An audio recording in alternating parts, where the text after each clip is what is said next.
বাঙালি খানায় সবাইকে স্বাগত জানাই। আপনারা তো আলুর দম বা কাশ্মীরি আলুর দম অনেকভাবে রান্না করে খেয়েছেন। একবার আমার মতন করে সহজ পদ্ধতিতে আপনিও শিখে নিতে পারবেন ছোট ছোট টিপস সহ। তবে আপনি একবার বানালে বারবার বানাবেন, এতটাই সুস্বাদু খেতে। তবে আমার বাড়িতে কিভাবে কাশ্মীরি আলুর দম রান্না করা হলো, চলুন সেটা একবার দেখে নেওয়া যাক ভিডিওর মাধ্যমে।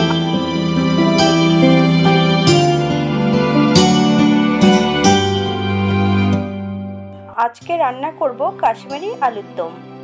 কাশ্মীরি আলুর দম করার জন্য মিডিয়াম সাইজের বেশ কয়েকটা আলু সেদ্ধ করে মাঝখান থেকে কেটে নিয়েছি। তবে আপনারা আপনাদের পছন্দ মতন আলুগুলো কেটে নিতে পারেন। এই পর্যায়ে একটা কড়াইতে বেশ কিছুটা সাদা তেল অ্যাড করব। হাফ চামচ নুন আর হাফ চামচ হলুদ গুঁড়ো অ্যাড করতে হবে। এই পর্যায়ে সেদ্ধ করা সম্পূর্ণ আলুগুলো অ্যাড করব। 7 থেকে 8 মিনিটের মতন মিডিয়াম আঁচে আলুগুলো ভেজে নিতে হবে। তবে একটু লালচে করে ভেজে নিলে ভালো হয়। আপনারা আপনাদের পছন্দ মতন আলুগুলো ভেজে নিতে পারেন। এই পর্যায়ে আমি সম্পূর্ণ আলুগুলো তেল থেকে তুলে নেব। কম তেল মশলায় সম্পূর্ণ বাঙালি রান্না। আপনাদের যদি পছন্দ হয় তাহলে চ্যানেলটি সাবস্ক্রাইব করে দেবেন, পাশে থাকা বেলটি বাজিয়ে দেবেন, নইলে নিত্য নতুন রান্নার নোটিফিকেশন পাবেন না। একই তেলে রান্না করব। ফোড়নে রেখেছি হিং থেকে সুগন্ধ বেরোলে আদা, জিরে, ধনে, শুকনো লঙ্কা একসঙ্গে বেটে রেখেছি। সামান্য একটু জল দিয়ে বেশ মশলাটা ভালো করে কষিয়ে নেব। এরপর অ্যাড করব সামান্য একটু নুন। আপনারা স্বাদ অনুসারে নুনটা অ্যাড করবেন। যথারীতি আমি আলু সেদ্ধ করার সময় নুনটা অ্যাড করেছি, তাই এই পর্যায়ে আমি নুনের পরিমাণটা কম রাখবো। সামান্য একটু হলুদ গুঁড়ো, আপনারা যদি কাশ্মীরি লঙ্কার গুঁড়ো পছন্দ করেন তাহলে অ্যাড করতে পারেন। এই পর্যায়ে অ্যাড করব 1 চামচ চিনি, 1 চামচ টক দই বেশ ভালো করে ফেটিয়ে রেখেছি, সম্পূর্ণ টক দইটা অ্যাড করব। 1 চামচ চালমগজ বাটা, আপনারা যদি পছন্দ করেন তাহলে পরিমাণে বাড়িয়ে দিতে পারেন। এখানে চালমগজের পরিবর্তে আপনারা পোস্ত বাটাও অ্যাড করতে পারেন। মিডিয়াম আঁচে মশলাটা বেশ 4 থেকে 5 মিনিটের মতন ভালো করে কষিয়ে নিতে হবে, অথবা মশলা থেকে যতক্ষণ তেল না ছাড়বে ততক্ষণ বেশ মশলাটা ভালো করে কষিয়ে নিতে হবে। মশলা যত কষানো ভালো হবে তরকারির স্বাদ কিন্তু দ্বিগুণ বেড়ে যাবে।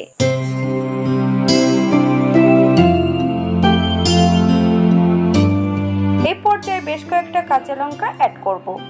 আপনারা যদি পছন্দ করেন তাহলে পরিমাণে বাড়িয়ে দিতে পারেন।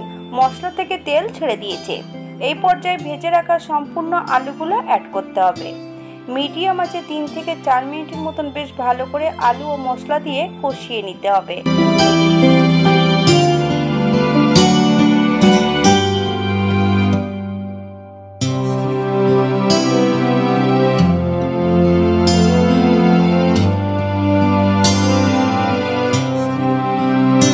এই পর্যায়ে 1 কাপের মতন জল অ্যাড করতে হবে।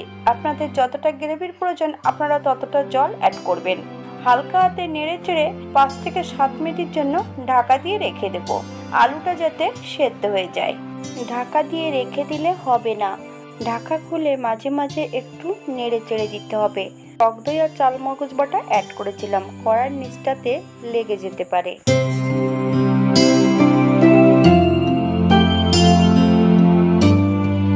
7 মিনিট পর হালকা হাতে আরেকটু নেড়ে চেড়ে নিতে হবে, যাতে কড়ার নিচটাতে লেগে না যায়।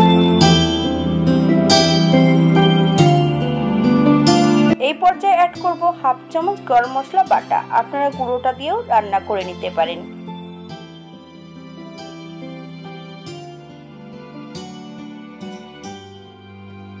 হালকা হাতে নেড়ে চেড়ে বেশ ভালো করে ফুটিয়ে নিতে হবে, যাতে গরম মশলার কাঁচা গন্ধটা না থাকে।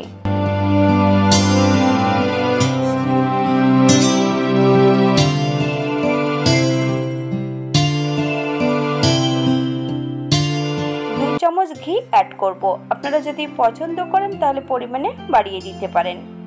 এই পর্যায়ে গ্যাসের ফ্লেমটা অফ করে দিতে হবে। এই পর্যায়ে অ্যাড করব বেশ কিছুটা কাশ্মীরি মেথি পাউডার।